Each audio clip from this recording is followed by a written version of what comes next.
Mattress stitch is the best way to sew crochet together. It's neat and almost invisible. It's great for crocheted squares, for motifs, for garments. This is the joining stitch to use if you want flawless crochet. Let me show you how to do it. I'm going to start with 4 squares just because that is what I'm joining together. I want to get a length of yarn that is 4 times the length of my join and thread it to a tapestry needle which is blunted so it won't split my yarn. And to start, I'm just working with 2 of the squares, ideally on a flat surface, and you want the right sides facing up. The squares I'm joining have 2 chains at each corner, and I will start by using both. But when I get to the next set of corner chains, I will actually only use one on this first join and the other will be used on join 2. So my needle is going from front to back in the back loop only of the first chain of the square on the left, then from back to front of the second chain. I'm pulling it through and leaving about a 5 to 10 centimetre tail on the yarn because I'm going to need that not just for weaving in but also for zipping up the join. Picking up the square on the right now, I'm placing the needle again from the front to the back in the back loop only of the first chain, and then placing it from the back to the front through the second chain. Stitches are always made in the back loop to help hide the actual stitches themselves, particularly if you're using a contrast colour. Mattress stitch is worked back and forth from one side to the other. Each new stitch starts in a stitch that was already used and it ends up in a new stitch.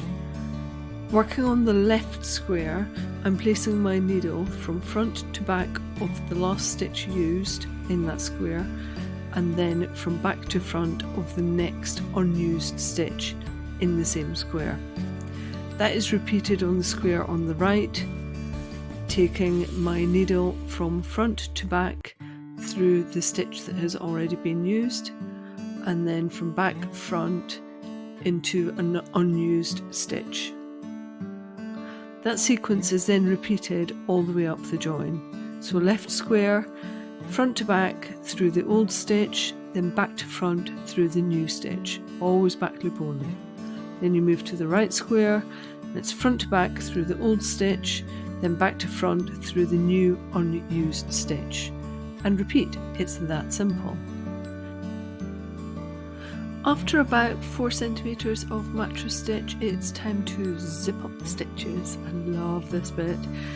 By holding on to the yarn tail at the bottom and pulling the needle end of the yarn, it zips up the stitches and creates that join. It's so satisfying. I always need to prise open the top a little bit to remind myself of where my next stitch is.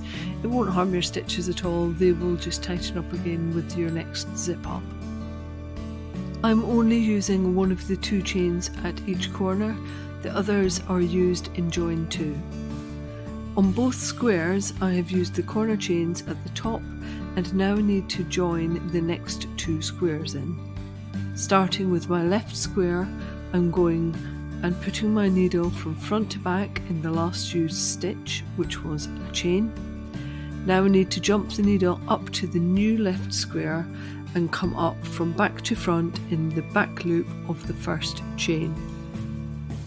Moving back to the initial right hand square, my needle is going front to back in the already used chain stitch, then back to front in the chain of the new right hand square. All 4 squares are now connected. I'll do a couple more repeats before I then zip up the stitches and you'll see all 4 corners come together and how beautiful this join is. I will continue to mattress stitch all the way up to the corner chain of the second set of squares, and that will complete join 1, ready to move on to join 2. Join 2 starts the exact same way as join 1, but with the squares rotated 90 degrees. Where it does differ though is when you get to the 4 corners at the centre. So let me quickly get to there and I'll show you what's different.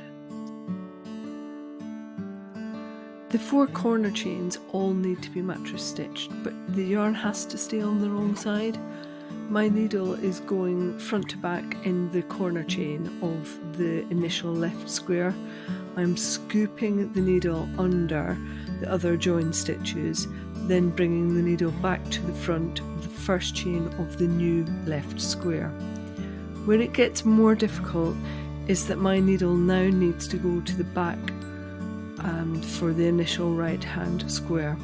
So my needle has to initially come up through a gap between the left and the right squares. Then it can be placed front to back through the chain on the right square. I can scoop my needle to the back and under the joins. My needle is then coming up through the chain, back to front of the chain in the new right square. Now I can just mattress stitch all the way to the end and zip up those final few stitches to reveal a beautiful crochet join. All of the central corners sit perfectly together and you cannot see the contrast yarn colour at all.